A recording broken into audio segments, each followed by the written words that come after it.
Bismillahirrahmanirrahim. Assalamualaikum warahmatullahi wabarakatuh. Alhamdulillahi ala ihsanih wa syukru lahu ala taufiqih wa amtinani. Asyhadu an la ilaha illallah wahdahu la syarika lahu ta'dhiman sya'ni wa asyhadu anna Muhammadan abduhu wa rasuluhu adda ila ridwani. Allahumma shalli alaihi wa ala alihi wa sahbihi wa ikhwani. Amma ba'd. Thulab wa talibat MKW kelas 7 yang dimuliakan Allah Subhanahu wa taala. Alhamdulillah pada kesempatan kali ini kita melanjutkan kembali pelajaran kita. Dan kita sekarang sampai di pelajaran ke-18 ya. Dengan judul pembahasan tafsir tauhid dan syahadat la ilaha illallah. Tujuan dari pembelajaran kita di bab 18 ini yang pertama, murid dapat mengetahui tentang makna tauhid. Lalu yang kedua, murid dapat menerangkan pengaruh syirik dalam peribadahan. Lalu yang ketiga, murid dapat menyebutkan contoh-contoh yang menunjukkan banyaknya orang yang tidak mengetahui makna la ilaha illallah. Jadi sekedar ngomong saja tapi tidak tahu maknanya. Nah, kita baca ya mukadimahnya dulu. Tauhid uluhiyah adalah tujuan pokok. Tolong kasih garis bawah ini, tujuan pokok. Ya. Kenapa kok dikatakan tujuan pokok? Ya, karena kita itu diciptakan untuk menyembah Allah. Sudah pernah ya kita bahas ya. Allah mengatakan bagaimana? Wa ma khalaqtul jinna wal insa illa liya'budun. Tidaklah aku ciptakan jin dan manusia kata Allah kecuali agar beribadah kepada Allah. Oleh sebab itu tauhid uluhiyah yang artinya adalah apa? Mengesahkan Allah dalam peribadahan. Jadi nyembah Allah begitu. Nyembah Allah satu-satunya ya. Menjadikan Allah satu-satunya yang berhak untuk disembah itu adalah tujuan pokok kita itu hidup di dunia ini. Paham ya? Nah, dan merupakan dasar dari agama Islam. Nah, ini penting sekali. Menyembah Allah semata, tidak menyembah selain Allah itu pondasi agama Islam. Ya. Maka dari itu merupakan keharusan bagi kita untuk mengetahui makna tauhid uluhiyah ini agar bisa merealisasikan tuh ya, melaksanakan tauhid uluhiyah ini dalam kehidupan kita. Paham ya? Jadi nyembah Allah semata, tidak nyembah selain Allah. Nah, Allah Subhanahu wa taala berfirman. Ya, dihafalkan ini ya dalilnya. Ulaikal ladzina yad'una yabtaghuna ila rabbihimul wasilata ayyuhum aqrabu wa yarjuna rahmatahu wa yakhafuna 'adzabahu inna 'adzaba rabbika kana mahdhura. Ya, lihat kosakata ya. Artinya ulaikal ladzina yad'una, mereka ya yang yada'una, orang-orang musyrikin yang menyembahnya dan mendekatkan diri kepada Allah ya, yabtaghuna, mereka itu mencari ya, mereka itu meminta ila rabbihimul wasilah, kepada Tuhan mereka wasilah. Wasilah adalah semua perantara yang mendekatkan diri kepada Allah ya. Jadi semua yang bisa dipakai untuk mendekatkan diri begitu, wasilah ya. Nah, terus di akhir kan inna adzaba rabbika kana mahdzur. Mahdzur artinya yang mesti dikhawatirkan dan ditakutkan kejadiannya. Nah, kita baca utuhnya ya dari terjemahan ayat ini. Orang-orang yang mereka seru itu ya, nanti yang diseru ini maksudnya apa? Tuhan-Tuhan yang diseru selain Allah. Ya, siapapun yang diseru selain Allah itu ya, atau ya lebih tepatnya malaikat, para nabi, orang-orang soleh ya, yang diminta, yang diseru selain Allah itu, mereka itu sesungguhnya mencari jalan kepada Allah Subhanahu wa ta'ala. Siapa di antara mereka yang lebih dekat kepada Allah dan mengharapkan rahmatnya. Dan mereka, malaikat, nabi ya, dan juga orang-orang soleh itu takut akan azabnya ya. Nah, sesungguhnya azab Rabbmu adalah sesuatu yang harus ditakuti. Jadi saya kasih gambaran dulu ya. Ayat ini bercerita tentang keadaan malaikat, ya. Kemudian para nabi, kemudian orang-orang soleh. Ya. Saya tadi ngomong Tuhan-Tuhan yang diseru selain Allah, ya. Karena memang ada sebagian manusia yang menuhankan malaikat, para nabi dan orang-orang soleh itu. Nah, kembali ke sini. Ya. Para malaikat, nabi dan orang-orang soleh yang telah mati itu ya, mereka semua itu dalam kehidupan mereka. Kita ambil contoh ya, malaikat Jibril. Contoh lagi Nabi Muhammad SAW. Contoh lagi orang soleh siapa ya? Misalkan tokoh orang yang dikenal soleh, misalkan imam yang 4 ya. Misalkan kita ambil contoh aja Imam Syafi'i misalkan. Ya. Mereka semua, malaikat Jibril, Nabi Muhammad maupun Imam Syafi'i, mereka itu adalah orang-orang yang mencari pendekatan diri kepada Allah. Jadi malaikat Jibril, Nabi Muhammad, Imam Syafi'i itu sibuk ketika mereka hidup ya. Kecuali malaikat Jibril hidup terus ya. Maksudnya Nabi Muhammad dan Imam Syafi'i ketika masih hidup pun mereka itu sibuk beribadah kepada Allah. Paham kan? Ya. Nah, dan mereka semua takut. Ya, mereka semua mengharapkan rahmat Allah, mereka takut kepada azab Allah. Ya, mereka semua itu takut pada Allah, pengen rahmat dari Allah. Nah, ini yang perlu digarisbawahi dulu. Ya, dipahami ya. Jadi mereka semua itu mengharap rahmat Allah, takut dari azab Allah. Ya.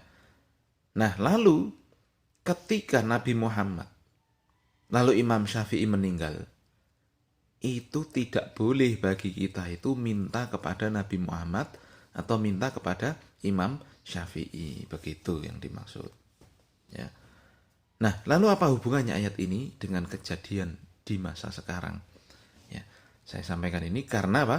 Ternyata banyak orang yang datang ke kuburan-kuburan itu, mereka minta kepada orang yang sudah mati. Mbah, tulung mbah, dongakne kula kersane rezekine lancar.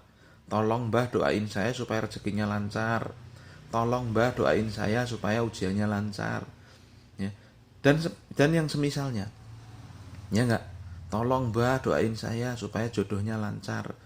Jadi datang ke orang mati yang katanya orang soleh minta didoakan. Nah, apa hubungannya dengan ayat ini? Ini ya, Nabi Muhammad saja. Kita ambil contoh. Imam Syafi'i saja sudah meninggal. Tidak bisa mereka mintakan doa kepada orang yang datang kepada mereka. Nah, kalau Nabi Muhammad saja seperti itu, tidak boleh kita mintai. Karena Nabi sudah meninggal. Apalagi yang lainnya. Dipahami ya? Ya, maka sungguhnya kalau kita tahu keadaan Nabi Muhammad, tahu keadaan Imam Syafi'i, mereka itu orang yang benar-benar ya, sibuk beribadah pada Allah, pengen rahmat Allah, takut dari azab Allah, dan mereka sekarang sudah meninggal, tidak boleh untuk dimintai. Paham ya? Nah, ini ya dari pelaksanaan tauhid. Jadi kalau kita minta harus kepada Allah saja, tidak boleh kepada orang-orang yang sudah meninggal. Nah, ya, pokok pembelajaran yang kita bisa petik dari ayat tersebut yang pertama, para malaikat dan para nabi serta orang soleh butuh kepada Allah, seperti yang saya sampaikan tadi. Ayat yang mulia ini menerangkan bahwa apa yang disembah oleh orang-orang musyrik dari para malaikat, para nabi serta orang-orang soleh adalah makhluk ciptaan Allah. Tolong kasih garis bawah nih. Ya, saya kasih contoh orang-orang Kristen, ya, itu kan nyembah katanya malaikat, ya. Lalu nyembah Nabi Isa, ya kan? Ya, mereka sungguhnya itu adalah makhluk, ya kan? Nah, kalau mereka itu makhluk dan mereka itu soleh, mereka itu mendekatkan diri kepada Allah dengan ibadah dan mengerjakan ketaatan kepadanya. Malaikat Jibril, Nabi Isa itu ibadah pada Allah, tidak minta disembah gitu loh, paham ya? Tapi kok orang-orang musyrik ya, di sini kan orang Kristen itu, ya, mereka kok nyembah malaikat, nyembah Nabi Isa, berarti itu kesalahan, paham itu. Padahal Nabi itu tidak minta disembah, Nabi Isa itu tidak minta disembah. Nah, ini saya kasih contohnya begitu. Nah, ya, mereka para malaikat Nabi ini sesungguhnya mengharap rahmat Allah dan takut dari azab Allah. Nabi Isa ya tentunya sangat berharap surga Allah, sangat takut dengan neraka Allah, kan begitu. Nah, tidak bisa Nabi Isa itu ngasih keselamatan. Ya, kalian kalau nyembah Nabi Isa selamat katanya. Itu kan orang-orang Kristen ngomong begitu. Kalau nyembah Yesus, dia apa katanya? Dosanya sudah ditebus oleh Nabi Isa. Lah kok penak men? Ya, lah kok penak men ngomongnya. Ya, maka ini salah gitu ya. Jadi Nabi Isa saja ketika hidup, ya ini dia. Ya, berharap rahmat Allah dan takut dari azabnya. Mereka, malaikat maupun nabi itu tidak berkuasa untuk menghilangkan bahaya dan mendatangkan manfaat bagi siapapun. Ya. Maka bagaimana mungkin mereka disembah bersama Allah? Paham kan? Ya, jadi orang musyrik itu mereka yang nyembah Allah, tapi di saat yang bersamaan mereka minta kepada malaikat, mereka berdoa kepada para nabi dan orang-orang soleh yang sudah meninggal. Maka dari itu mereka menyekutukan Allah. Ya, paham ya? Nah, kok bisa mereka nyembah selain Allah itu? Ya. Lalu bagaimana dengan sembahan yang kedudukannya di bawah malaikat, para nabi dan orang soleh? Lah yang anehnya itu sekarang, ya, kalau kita hidup di Jawa ini kan banyak ya orang nyembah, maaf ya, kebu, ya ada itu. Orang nyembah jin ya di pantai selatan, orang nyembah apa? Yang katanya Nyi Roro Kidul. Ya, ini padahal apa? Ndak jelas jeluntrungnya kalau orang Jawa bilang. Bukan malaikat, bukan nabi, bukan orang soleh kok disembah. Lah malah yang mengerikan yaitu kebu kok disembah. Masya Allah. Padahal orang Jawa bilang itu kalau kebu itu simbol kebodohan. Bodoh lu ngalungu koyok kebu kok disembah. Nah itulah pinternya setan ngajak supaya manusia itu masuk neraka. Paham ya? Nah jadi di sini pentingnya kita belajar tauhid itu agar kita itu tahu satu-satunya sembahan itu ya Allah ya. Lihat, maka wajib yang wajib dilakukan oleh seorang hamba adalah mengesahkan Allah, mentauhidkan Allah ya, yaitu dengan kasih garis bawahi memberikan semua peribadahan hanya kepada Allah. Paham ya? Nah, kemudian yang kedua, ya pokok pembelajaran yang kedua, tafsir dari tauhid. Tauhid adalah mengesahkan Allah dalam peribadahan. Ini arti tauhid. Mengesahkan Allah dalam peribadahan, yaitu memberikan semua peribadahan hanya untuk Allah saja dan tidak memberikan peribadahan kepada selain Allah ya. Jadi di antara ibadah itu kan apa? Doa, rasa takut ya. Lalu ya seluruh gerakan-gerakan ibadah kita itu. Ya kita kan udah pernah membahas masalah ibadah. Ibadah itu kan semua perbuatan yang diridhoi dan dicintai Allah, ya kan? Maka semua itu harus diberikan kepada Allah semata. Ya, sehingga semua yang menyekutukan Allah tidak sah baginya semua ibadah yang dikerjakan. Jadi orang kalau syirik itu mau sholat ya tidak sah sholatnya. Orang kalau syirik mau puasa ya tidak sah puasanya. Paham ya? Nah, sungguh Rasul Shallallahu Alaihi Wasallam telah mengajak kaum musyrikin untuk mengesahkan Allah dalam beribadah dengan ucapan Qulu la ilaha illallah tuflihu. Katakan wahai orang-orang musyrikin, kalimat la ilaha illallah kalian akan beruntung. Tapi apa yang terjadi? Orang-orang musyrikin itu menolak untuk mengucapkannya karena mereka mengetahui maknanya, yaitu apa? Tiada sesembahan yang benar kecuali Allah. Ya, bahkan mereka menjawab dengan sombongnya yang diabadikan dalam Al-Qur'an, aja'alal alihata ilahan wahidan inna hadza la syai'un ujab. Ya. Wahai Muhammad, apakah kamu jadikan Tuhan-Tuhan itu sebagai satu Tuhan saja? Ya, apakah kamu jadikan Tuhan-Tuhan itu jadi satu saja? Ya. Sungguhnya ini perkara yang sangat mengherankan. Loh, kenapa orang-orang musyrikin ngomong seperti ini? Karena memang saat itu mereka itu ya tahu yang menciptakan langit dan bumi itu Allah. Tetapi di saat yang bersamaan mereka nyembah patung-patung itu loh, Hubal yang paling gedenya. Maka Nabi Muhammad tuh mengatakan, ayo nyembah Allah semata, jangan sembah selain Allah. Maka mereka jawabannya ini. Ya, kalau nyembah Allah semata yaitu perkara yang mengherankan karena mereka memiliki banyak sesembahan. Ya, maka Rasul Shallallahu Alaihi Wasallam memerangi mereka sampai semua ibadah itu hanya untuk Allah semata. Maka Rasul memerangi mereka ya, hingga akhirnya banyak yang masuk Islam kan begitu. Ya, bukan karena terpaksa, tetapi karena mereka tahu ya bahwa yang benar itu Tuhan itu ya satu saja, tidak ada yang lain, hanya Allah semata. Maka ibadah itu ya hanya diberikan kepada Allah semata, tidak boleh disekutukan, tidak boleh nyembah Allah terus nyembah Tuhan yang lain, tidak boleh doa pada Allah terus doa kepada yang lain ya, tidak boleh ngasih ya sembelihan kepada Allah terus ngasih sembelihan kepada yang lain ya. Seperti larung itu kan, kalau Idul Adha ya nyembelih untuk Allah, Tapi kalau pas wayahe larung ke laut ya nyembelih untuk Nyi Roro Kidul, maka itu tidak boleh. Paham ya? Itu sama dengan ini, menyembah ya, meminta kepada selain Allah. Nah, ini ya penting sekali. Nah, kemudian kita lanjutkan, berbeda dengan keadaan ini begini. Ini keadaan orang-orang dahulu, orang-orang yang didakwai Nabi Muhammad. Jadi mereka tahu kalau yang dimaukan Nabi itu menjadikan Tuhan itu satu gitu. Paham ya? Nah, yang menyedihkan sekarang ini berbeda dengan keadaan sebagian orang yang mengaku muslim pada hari ini. Tolong kasih garis bawahi. Ya. Mereka mengucapkan la ilaha illallah, tapi mereka tidak tahu maknanya. Sehingga kamu lihat ya, mereka mengerjakan sholat, puasa, haji, bahkan atau sedekah, tapi mereka juga berdoa pada para nabi. Ini tolong kasih garis bawah. Mereka juga berdoa pada para nabi dan orang-orang soleh ya, atau yang lainnya dari peribadahan yang batil. Ya kan, jadi ibadah tapi sukanya, mbah minta tolong dong mbah, rezekiku dilancarkan. Ini dosa, ini syirik besar, paham ya? Ya mereka bahkan sampai haji. Tapi kalau mau jualan, mereka pakai jimat. Mereka datang ke kuburannya yang mereka yakini wali fulan. Minta apa? Minta supaya dagangannya lancar. Ini kesyirikan, paham itu ya? Nah, maka mereka kalau seperti itu, mereka terjatuh dalam kesyirikan yang besar yang bisa membatalkan kalimat tauhidnya.